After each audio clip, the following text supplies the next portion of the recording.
Shalom, and here's a thought for the week. You know how some people say, oh, he's making excuses, looking for opportunities. Well, today I'm going to ask you to make excuses. And what's that?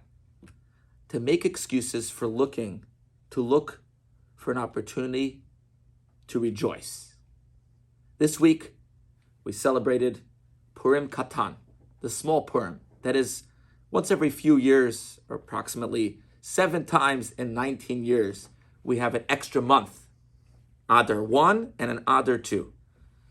And then Purim is in Adar 2, the 14th of Adar 2. And in Adar 1, we have the small Purim called Purim Katan. So the commentary on the Code of Jewish Law, Rabbi Moshe Isserlish, the Ramah writes from Proverbs, V'tov leiv mishtat tamid, that a good heart is always rejoicing. Well, what does that mean? Some people add in a meal on this day of the small Purim, and we prepare ourselves 30 days before for the big Purim. We think about where are we going to be spending Purim. We get ready the shalach manos, the gifts of food to give each other, which are all ideas of unity, the Jewish people being together, coming to hear the Megillah, right? Having a feast for Purim, giving money to the poor. These are the 4 great mitzvahs of Purim. But what does it mean when Proverbs says, King Solomon, Proverbs writes, that v'tov leiv, a good heart, mishtat tamid, is always celebrating, always feasting.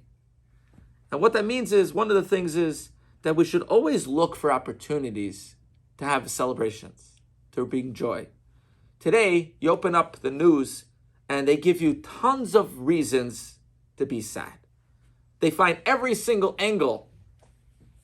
Most news outlets, I don't care what side of the political spectrum you're on, it's all about bad news. So here's a reason to be bad. And if you thought that was a reason to be sad, then I have even a better reason. The next newscast will be coming up in 10 minutes. You'll hear even a worse thing that happened in the world, and you could be even sadder. So I'd like to flip that around and ask you to follow King Solomon's advice.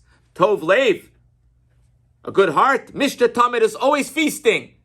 Do you have a birthday in the family? Make it into a big, joyous occasion.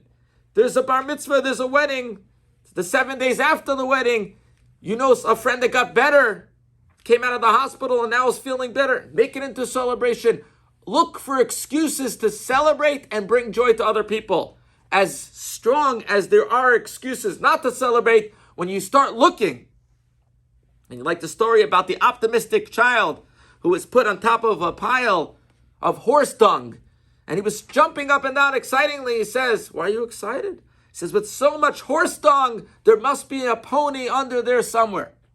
So when we have tunnel vision, looking for the good in everything, and the good in everybody, and the joy in everything, then you'll always be rejoicing. Have a wonderful Shabbos.